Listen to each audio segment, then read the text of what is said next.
Dos cosas. Antes de hablar, quiero decir unas palabras.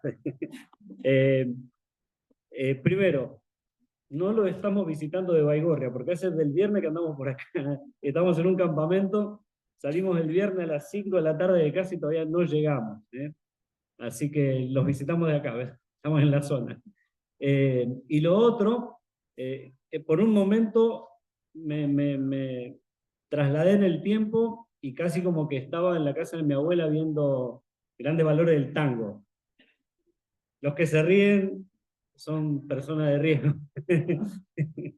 Los que no se ríen, googleen. ¿Qué es Grandes Valores del Tango? Ahí se van a dar cuenta por qué se rieron algunos. Bien, bueno, gracias por la invitación. Es una bendición poder estar aquí, compartir el tiempo de la palabra, fundamentalmente, que es lo importante y es a lo que hemos venido. Hemos venido a celebrar la cena y hemos abierto la Biblia. Venimos a congregarnos en la reunión de exposición de la palabra, de predicación, cantamos, oramos, vamos a tener un tiempo de comunión, pero lo más importante es la apertura de la palabra. Independientemente de quién esté aquí hoy, es que se abra la Biblia y que Dios pueda hablar a nuestras vidas. En realidad Dios puede, Dios quiere que nosotros podamos oír el mensaje de Dios. Qué bueno sería que puedas orar en este momento por tu propio corazón, para que puedas tener oídos sensibles a la voz de Dios y no te suceda lo que muchas veces nos pasa cuando estamos sentados allí y escuchando el mensaje, que muy rápidamente el cuerpo se queda, pero la mente se fue. Y es una lucha constante, porque es cuestión de milésimas de segundo, que podés desaparecer de acá y estar con la mente en otro lugar. Tal vez por alguna preocupación, por lo que tengas que hacer mañana, o por lo que sucedió en el día y a la casa que tenés que volver, etcétera, etcétera. Que puedas orar a Dios para que suceda lo que le sucedió a una mujer llamada Loida en Hechos de los Apóstoles. Dice la Biblia que cuando el apóstol comenzó a predicar, Pablo, Dios hizo que esa mujer estuviera atenta para que pudiera escuchar el mensaje. Es decir, le tenés que pedir a Dios que te ayude a estar atento o atento, para que puedas escuchar el mensaje. Porque muchas de las preocupaciones son una clara interrupción para que el mensaje de la palabra de Dios llegue a tu vida y produzca el fruto que quiere producir en vos. Y pueda suplir una necesidad. Tiene poder para suplir la necesidad. Pero si yo me bloqueo o estoy pensando en otra cosa, y bueno, va a pasar por acá, va a salir por acá y no va a suceder nada. Así que pensando en esto, vamos a abrir nuestras Biblias en el libro de Santiago, en el capítulo 4, Santiago capítulo 4, y no le pongo títulos jamás a los mensajes, nunca, pero me gustaría que pienses no en un título, pero sí en un nombre. Me gustaría que pienses en un nombre de mujer, y ese nombre se llama Lucrecia. Me gustaría que pienses en ese nombre, que consideres el nombre de Lucrecia. Tal vez tenga alguna conocida, alguien, algún familiar, algún vecino, compañero de colegio, etcétera, que te pueda hacer recordar ese nombre. Y a partir de ese nombre, quiero hacer una pregunta. ¿Qué es tu vida? Si alguien nos preguntara qué es tu vida, qué es vuestra vida, ¿cómo defines tu vida? Lo primero que tenemos que saber es que la manera en que ves tu vida forma y define tu vida. Y define también tu destino. Santiago capítulo 4, versículo 13 al 17, dice así la palabra de Dios. Vamos ahora, los que decís, hoy y mañana iremos a tal ciudad y estaremos allá un año, y traficaremos y ganaremos, cuando no sabéis lo que será mañana. Porque, ¿qué es vuestra vida? Acá está la pregunta que hicimos al principio. ¿Qué es vuestra vida? Ciertamente es neblina que aparece por un poco de tiempo y luego se desvanece. En lugar de lo cual deberías decir, si el Señor quiere, viviremos y haremos esto o aquello. Pero ahora os jactáis en vuestras soberbias. Toda jactancia semejante es mala. y al que sabe hacer lo bueno y no lo hace, le es pecado. Carta de Santiago a un grupo de creyentes en Cristo Jesús que por causa de su fe habían sido echados de su patria, literalmente. Estos hombres y estas mujeres que estaban recibiendo esta carta de Santiago eran creyentes que habían huido por causa de la fe en Cristo. La persecución por causa del Evangelio había comenzado en Jerusalén con mucha violencia, y después de la muerte de Esteban, prácticamente todos los creyentes en Cristo Jesús fueron esparcidos. Y estando allá, lejos cada uno de su casa, se fueron con lo opuesto. Es interesante ver que el movimiento de gente que hay en este mundo, las masas de miles y miles, millones de personas que están siendo desplazadas. El fin de semana pasado tuvimos la oportunidad de conocer un poco más en profundidad el tema y ver a nivel mundial en todas partes los desplazamientos. Bueno, de hecho, en nuestro continente, Venezuela tiene 7 millones de personas que fueron echadas de su país de una o de otra forma. Algunos fueron para el norte, otros vinieron para el sur, pero ahí están. Nosotros tuvimos la oportunidad de viajar a Honduras 2 veces ya, porque allá está viviendo nuestra hija, y este año, justamente entre la semana de Navidad, después de Navidad, pasamos fin de año allí, y estábamos viendo televisión y de repente en el noticiero aparece una masa de migrantes que iban pasando por Honduras. Entonces los canales de televisión de Honduras fueron hasta ese lugar y colombianos, venezolanos, etcétera, y venían caminando, iban caminando hacia los Estados Unidos. Todavía tenían que cruzar Honduras, llegar a México, cruzar México y llegar a los Estados Unidos. Y era una masa grandísima de personas. Entonces yo le pregunté a mi yerno, le digo, Elías, ¿dónde queda este lugar? Y me dijo, bueno, mira, de donde estamos nosotros, aproximadamente unos 120, 130 kilómetros hacia el sur, para el lado del Pacífico, por allá está caminando esa gente cruzando el territorio hondureño. Personas que son desplazadas. Esta gente de la Carta de Santiago justamente estaban en ello, pero ¿cuál es el problema? Estas personas estaban interpretando mal la vida, por eso Santiago pregunta, ¿qué es tu vida? ¿Qué es tu vida? ¿Consideraste que es tu vida? ¿Te has puesto a pensar qué es lo que estás haciendo con tu vida? Uno puede ver la vida desde su propia perspectiva y en base a eso, obviamente, tomar decisiones. Pero podemos aprender a ver la vida desde la perspectiva de Dios. Y allí la cosa cambia. Cuando yo comienzo a ver mi vida desde la perspectiva de Dios, ya cambia todo absolutamente. Y eso es lo que Santiago les quiere hacer saber a estos hombres, que para ellos la vida era nada más que un negocio. Cuando vemos la vida desde la perspectiva de Dios, todo, absolutamente todo cambia, porque eso influirá en mi vida, en cómo empleo el tiempo, en cómo empleo el dinero, los talentos y cómo valoro las relaciones.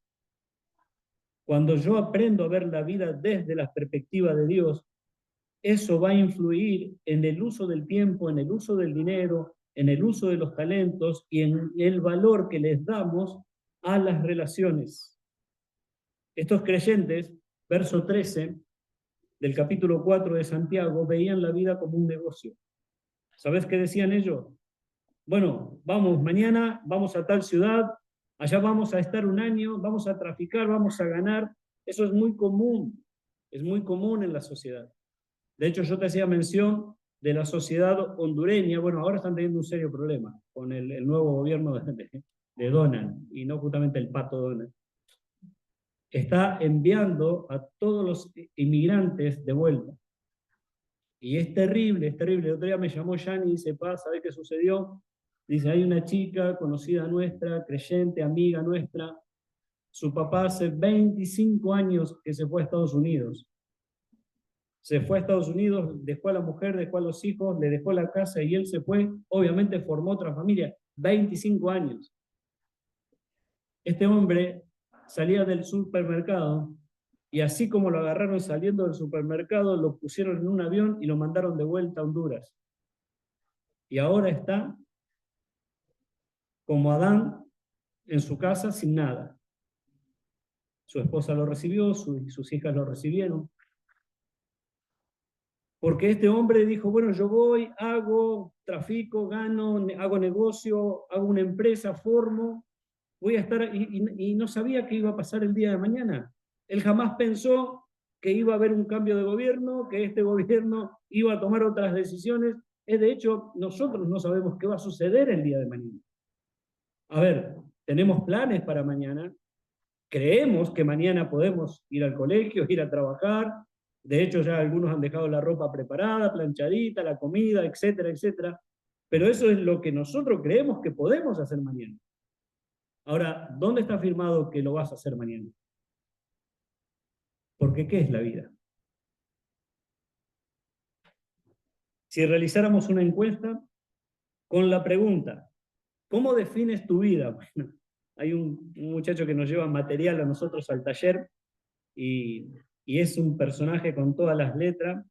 Y bueno, la vida de él es, como él lo definió, le digo, Javi, digo, ¿cómo andan las cosas? ¿Cómo anda tu vida? Se da vuelta, me dice, Chiqui, me dice, mi vida es un carnaval. Y bueno, ya está, ahí está la definición de lo que es su vida. Y cuando vos te pones a hablar y te das cuenta que realmente si carnaval se quedó corto, es corso completo. Ahora, ¿cómo defines tu vida? Para algunos, la vida es un caos. Para otros, un campo minado. Para otros, un desierto. Otros definen su vida como una montaña rusa, como un rompecabezas, como una carrera, o como hace muchos años escribía Fito Páez cantando por Juan Carlos Baglietto, la vida es una moneda. La vida es dinero. Recordemos que la manera en que definimos la vida sí o sí va a afectar tu destino. Si vos crees que la vida es un caos, y bueno, toda tu vida y tu destino va a ser un desorden total. Si crees que la vida es un campo minado, bueno, esperá porque es cuestión de tiempo que algo explote en algún lado. Y explota una relación, explota tu persona, explota el trabajo, porque así es la definición de tu vida y es así como venís viviendo. A veces le digo a los chicos, cuando hablamos acerca de la vida y de poner en orden algunas cosas, yo hablo con muchos jóvenes allí en la iglesia y les digo, chicos, les digo, ustedes parecen los muchachos que están en el semáforo haciendo malabares. Entonces, cuando hablamos del trabajo y el manejo del dinero, está por allá arriba, y mientras tenés a tu familia y a tu esposa acá, pero se te viene cayendo el dinero y tirá a tu familia para allá y agarrá a los hijos, y todo va, o sea, no se te cayó nada, pero está todo el tiempo haciendo malabares, todo el tiempo tratando de sostener el desorden que es la vida, porque de esa forma vivís y así vas a terminar o así estás transitando los días. Si pensás que la vida es una competencia, justamente vas a ver rivales por todos lados y enemigos a quienes pisarle la cabeza para poder ganar algo, porque vivís compitiendo. Para estos cristianos del capítulo 13, del capítulo 4, perdón, verso 13, la vida era un negocio. La vida consistía en hacer dinero, solo se trataba de hacer dinero. Por eso Santiago utiliza un lenguaje que en este caso puntual no es duro, pero es un llamado de atención. ¿Está claro? Santiago utiliza un lenguaje y le dice, hey, vamos ahora a ver, contésteme en esta pregunta. Los que dicen que mañana van y hacen negocios y viven detrás del dinero.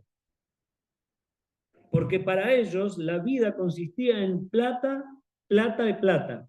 Para ellos, como dice el dicho, lo importante es la salud, la plata va y viene. Bueno, pero para ellos lo importante era la plata, la salud va y viene. Ellos pensaban en todo el tiempo en hacer dinero y allí se manifiestan los pecados de autoconfianza, de jactancia, que los llevaba a estos hombres a cometer la locura, ¿sabes cuál? De olvidarse de Dios. El pecado de olvidarse de Dios. Cuando alguien está enfocado solamente en hacer dinero, para él su Dios es el dinero. Por eso Cristo dice, ninguno puede servir a dos señores, porque amará a uno y aborrecerá al otro. Y estos hombres eran creyentes en Cristo Jesús.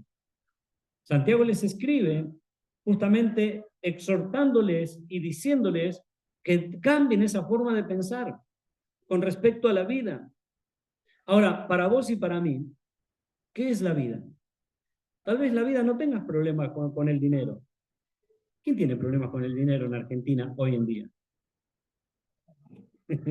Si encontrás uno, dame el teléfono. Pero tal vez tu problema sean otras cosas. Tu problema sea un campo minado, un caos, un camino de amargura, un camino de dolor, de angustia. Si tuvieras que hoy definir tu vida, vos y yo que estamos aquí, ¿qué es tu vida? ¿Cómo definirías tu vida? Estos hombres, como dijimos antes, cometían el pecado de olvidarse de Dios, porque ellos tenían un plan completo para el futuro. ¿Conoces gente así? Yo he conocido mucha gente así. Tienen el plan completo para el futuro. Ellos cambian de iglesia, ellos toman decisiones, ellos van, vienen, entran, salen. No hay Dios, como dice la Biblia, en ninguno de sus caminos. Es la locura de no considerar lo que tendríamos que aprender. Esto yo, gracias a Dios, lo aprendí hace años cuando estudiaba este pasaje.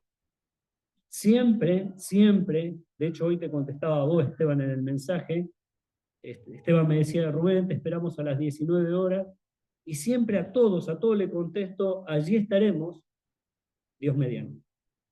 Y punto. Porque si yo pongo, sí, Esteban, espérame que voy, estaría pecando de jactarme de que yo voy ahí. Y nada me va a impedir llegar.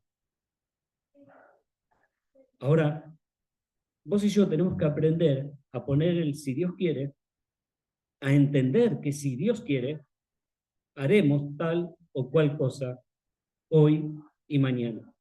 Para no caer en el pecado de jactancia, de creer que somos los dueños de la vida, que somos los dueños del tiempo.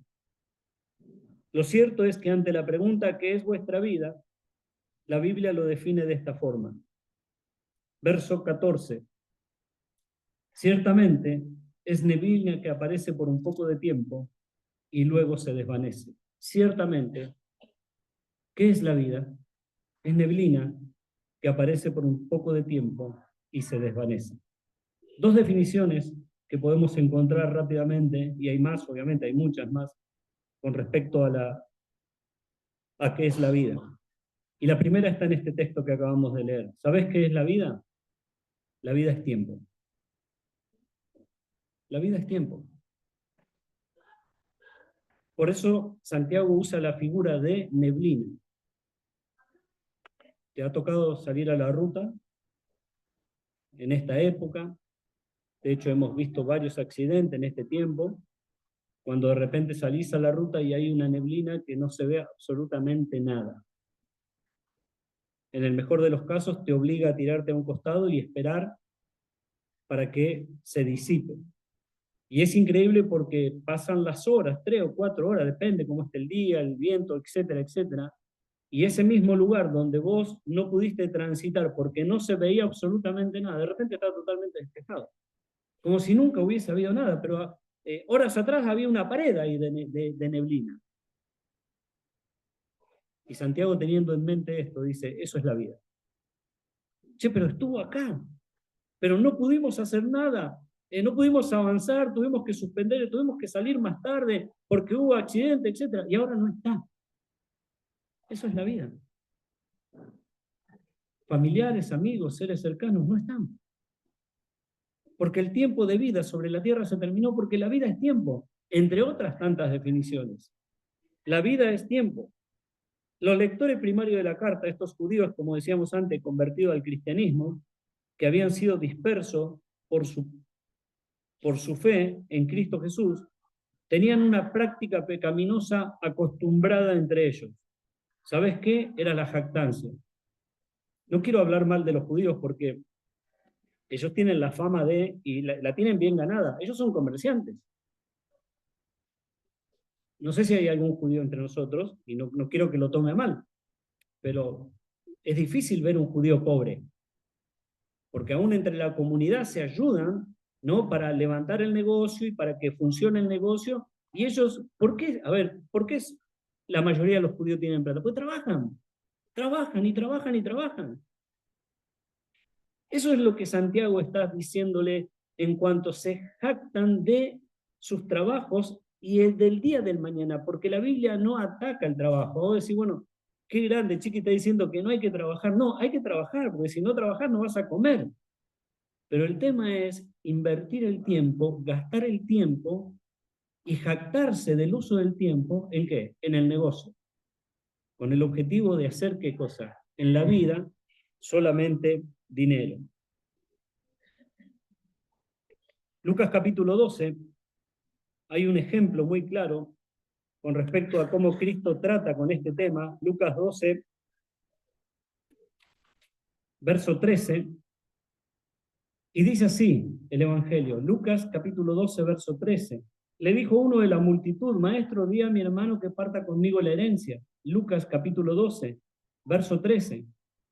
Mas él dijo: Hombre, ¿quién me ha puesto entre vosotros como juez o partidor? Y él les dijo, verso 15 de Lucas 12, mirad, guardaos de toda, ¿qué cosa? Avaricia, porque la vida del hombre no consiste en la abundancia de los bienes que éste posee. Este es un pasaje hermoso para memorizar, es un pasaje precioso de la Biblia para marcarlo, es un pasaje hermoso de la Biblia para estudiarlo, porque la vida del hombre, dice Jesús, no consiste en la cantidad de bienes que éste posee. Muchos cristianos evangélicos están confundidos y se han creído el evangelio de la prosperidad, que la vida pasa por la cantidad de autos que puedo tener, por la cantidad de casas que puedo tener, por la cantidad de dinero ahorrado que puedo tener. Porque ¿qué sucede? Fíjate cómo Jesús continúa el relato y le refiere qué cosa, a una parábola para enseñar que la vida no consiste en dinero. Y la parábola dice así: la heredad de un hombre rico había producido mucho, y él pensaba dentro de sí: ¿qué haré? Porque no tengo dónde guardar mis frutos. Y dijo, hablando para sí mismo: esto haré, derribaré mis graneros, los edificaré mayores, y allí guardaré mis frutos y mis bienes. ¿Sabes qué significa el capítulo del versículo 18? Tiempo, tiempo. Vamos a suponer que nosotros nos ponemos todos de acuerdo y estamos bien con la iglesia y vamos creciendo y hay ingreso y hay plata y vamos a hacer esto. Vamos a tirar abajo el templo y vamos a construir uno nuevo. No sé, saquen cuenta, ¿cuánto tiempo llevaría eso? Un año, y laburando todos los días. Un año largo, diría yo, porque hay que tirarlo abajo y levantar. ¿Y qué es eso? Es tiempo. Y este hombre pensaba para dentro de sí derribar los graneros y construir. Mirá cuánta plata tenía, porque podía comprar material, podía pagar mano de obra, etcétera, etcétera. Y dice el verso 19, y diré a mi alma, alma regocíjate mucho, alma, muchos bienes tienes, guardados para muchos años, rebosa, come y bebe y regocíjate. Y el verso 20 es lo que Santiago está queriendo hacerle saber a su lector. Pero Dios le dijo: necio, esta noche vienen a pedirte tu alma y lo que has provisto, ¿de quién será? Y eso es lo que Santiago le quiere hacer llamar la atención a sus lectores. Cuando estos hombres estaban proyectando y negociando y pensando qué es lo que iban a hacer, ¿sabes? Ese pensamiento es un pensamiento necio, que muchas veces nosotros tenemos. Nos invade la necedad por nuestra forma de pensar, la forma en que vivimos la vida, las decisiones que tomamos, donde Dios le dice a este hombre: ese es un pensamiento necio. Has dejado a Dios de lado, como los lectores de Santiago, porque esta noche, dice Dios, llegó la hora que el dador de la vida dice, bueno, hasta acá llegó tu día, te vienen a buscar el alma. Y pero yo tengo proyectos para mucho tiempo, es más, tengo plata, Dios, para mucho tiempo. Y lo que has provisto, ¿para quién será? ¿Tienen su celular ahí? Les invito a sacarlo si quieren. Total, miren qué bueno que soy. El predicador nos deja usar el celular en la iglesia. Saquen el celular, el que lo tiene, el que no lo tiene, no lo saquen. ¿Lo tiene? No lo tiene. Bueno, el que no tiene, no lo saque. Vayan a la calculadora de su celu. Ahí Esteban saca el Nokia 1100. Que tiene calculadora el Nokia, ojo, que no cualquiera. Ahí, en la calculadora, van a hacer esta cuenta. 25.550, ¿lo tienen? Dividido 365. ¿Qué número te da? 70. ¿Sabes qué es el número 70? Son 70 años. 25.550 son los días que vos y yo, promedio, vamos a vivir sobre la tierra. Salmo 90. Salmo 90, Moisés lo dice. No te quiero hacer la otra cuenta para no amargarte. Uy, como los presos, ¿viste? Empieza. ¿Sabes por qué hago esta cuenta? Porque la vida es tiempo. No vas a vivir más de 25.550 días. A veces, algunos más puedes que llegues a vivir. Pero ¿qué dice el Salmo 90? Con todo, eso es cansancio. Y llega un momento que ya no vas a poder decir, vamos, iremos, negociaremos, ganaremos, porque tengo juventud, tengo fuerza, porque en la medida que te vas gastando los días sobre la tierra, se desgasta también la fuerza física. ¿Te das cuenta? Que la vida es tiempo. Otra vez, abrí tu celular, por favor. Vos te la agarro con el celular. ¿Ahí lo tienen el celular? ¿Sí? Vayan ahora, vayan a ajustes. Vayan a ajustes. ¿Lo tienen ahí ajustes? ¿Fueron? ¿Sí? Vayan a ajustes. En ajustes van a buscar bienestar digital y controles parentales. Pongan ahí bienestar digital y controles parentales. ¿Apretaron? ¿Y qué te dice? Tiempo de uso en pantalla. No digas nada, velo para vos. Ese es el tiempo que usaste el celular hoy. Es más, te da el dato si estuviste en más días, o más horas, perdón, o menos horas que ayer. La primera vez que a mí me hicieron hacer este ejercicio, la verdad que me llamó la atención. Tiempo de uso en pantalla. Cuando yo sé que la vida es tiempo, digo, ¿qué estoy haciendo con mi vida? Tal vez alguno trabaje con el celular y obviamente le va a dar mucho tiempo. Pero el tema es si no trabajás con el celular. ¿Y cuánto tiempo estás agachado sin verle el rostro al que esté al lado tuyo, sin dirigir una conversación? Una de las cosas que nos llama la atención a mi esposa cuando vamos a comer afuera son las mesas donde hay 3 o 4 personas y todos están viendo el celular.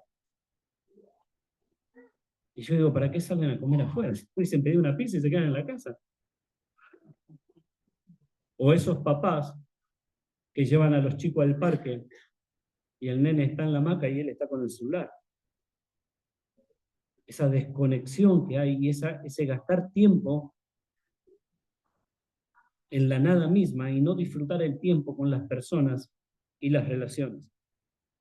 Vamos a avanzar, porque ya quiero ir terminando, porque otra definición de la vida no es solamente tiempo, sino también la vida es prueba. La vida es prueba. Y eso lo podemos observar a través de los distintos relatos bíblicos, donde Dios prueba la fe, la obediencia, el amor, la paciencia, la integridad, la lealtad y el carácter. La vida es tiempo, pero la vida también es prueba. Y lo podés ver en los personajes bíblicos, donde cada uno de ellos, a lo largo de sus días sobre la tierra, fueron probados de distintas formas. Y Dios probó la fe de Abraham, y Dios probó la paciencia de Job, y Dios probó la lealtad de José, y Dios probó, y Dios probó, y Dios probó, porque la vida consiste en pruebas, para demostrar realmente de qué estamos hechos.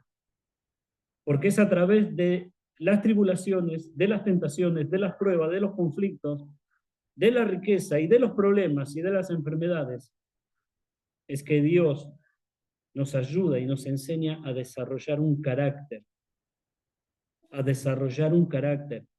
Hombres y mujeres que no aprenden a desarrollar un carácter no van nunca a saber valorar el tiempo, nunca van a saber a aprender a invertir y a vivir la vida y a aprovechar cada día, como decíamos al principio, a aprovechar las relaciones, a aprovechar el dinero, a aprovechar el tiempo de servir a Dios, el tiempo de trabajo, porque como enseña Eclesiastés capítulo 3, todo debajo del sol que tiene, todo tiene su tiempo, porque la vida es tiempo y porque en ese tiempo Dios prueba la vida de los hombres. No solamente de nosotros, que somos la iglesia, de todos los hombres. Porque Dios es el Dios del cielo y de la tierra, es el Dios del universo, no es el Dios de la iglesia, es el Dios soberano. Y bien leía Esteban al principio, Hechos de los Apóstoles, porque Dios le puso un límite, le fijó un orden de tiempo. ¿Sabes para qué? Para que lo busquen a Dios. Todos los hombres deben o debemos buscar a Dios. Seremos probados mediante cambios drásticos, promesas retrasadas, pruebas difíciles, oraciones no contestadas. Seremos probados en cuanto a críticas inmerecidas, tragedias sin sentido. Y tal vez una de las pruebas más difíciles consiste en ver cómo actúas vos y cómo actúo yo. ¿Sabes qué? Cuando no podés sentir la presencia de Dios. ¿Te pasó alguna vez? A mí me pasó un montón de veces. Ahora, yo sé que soy de Cristo, yo sé que soy un hijo de Dios, pero me pasó un montón de veces de no sentir su presencia. Entonces entiendo de que Dios me está probando mi fe, de que Dios está trabajando con mi carácter, de que Dios está moldeando algo en mí para que aprenda a esperar en Él y para que aprenda a manejar mi vida y para que aprenda a definir mi vida. ¿Te das cuenta que ante la pregunta ¿qué es la vida no es vivir la vida loca? La vida no es un carnaval, la vida no es una moneda que hay que gastarla. La vida es valiosa, es algo importante. Solo vivís una vez. Eso nos enseña Hebreo. Está establecido para los hombres que mueran una sola vez. ¿Por qué? Porque hay una sola vida. Tenés una sola vida. ¿Cómo la estás viviendo? ¿Dónde estás invirtiendo los días? ¿Qué estás haciendo con las relaciones? ¿Qué haces con los recursos? ¿Qué haces con el tiempo? ¿Cómo administras el tiempo que Dios te da? ¿Por qué te decía el nombre de Lucrecia? ¿Te acordás? Al principio. El sábado pasado, sábado a la madrugada, creo que fue muy temprano en la mañana, no recuerdo bien, un accidente de tránsito a la altura de Cañuelas. Un amigo nuestro tuvo un accidente y su hija Lucrecia, de 16 años, pasó a la eternidad. 16 años.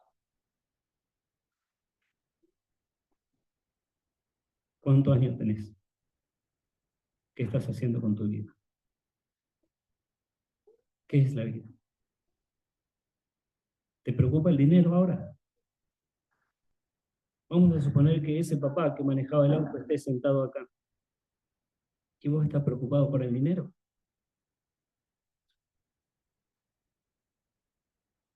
A mí me daría vergüenza. Estás preocupado porque no te saludaron. Y ahí tenés un papá que perdió una hija. Y estás preocupado por el trabajo y las cargas horarias. Y ahí tenés un papá que fue probado, y creo yo, en lo más duro que un hombre puede ser probado. Porque el ser humano está preparado para muchas cosas y puede soportar muchas cosas. Pero ¿quién puede soportar la pérdida de un hijo? Dios lo soportó. Y lo soportó por amor. Entonces, ¿qué es la vida? Qué bueno sería que este tiempo sirva para que vos puedas y sepas aprovechar la vida. Aprovechar la vida significa creer en Cristo, porque es el camino, la verdad, y Jesús es vida. Aprovechar la vida es creerle a Cristo, y es vivir a Cristo, y es oír la voz de Cristo, y es hacer la voluntad de Cristo. Entonces te vas a dar cuenta cuando oís a Cristo, crees en Cristo, y haces la voluntad de Cristo, ¿sabes qué te vas a dar cuenta? Que estás viviendo la vida. La vida plena y la vida abundante y la vida eterna que comienza desde el momento que recibís a Cristo y se extiende por la eternidad. Que el Señor les bendiga y ojalá Dios quiera que hayamos podido haber estado acá, no solamente físicamente, sino también en alma, en cuerpo, y haber oído el mensaje de Dios. Gracias por la atención, que el Señor les bendiga.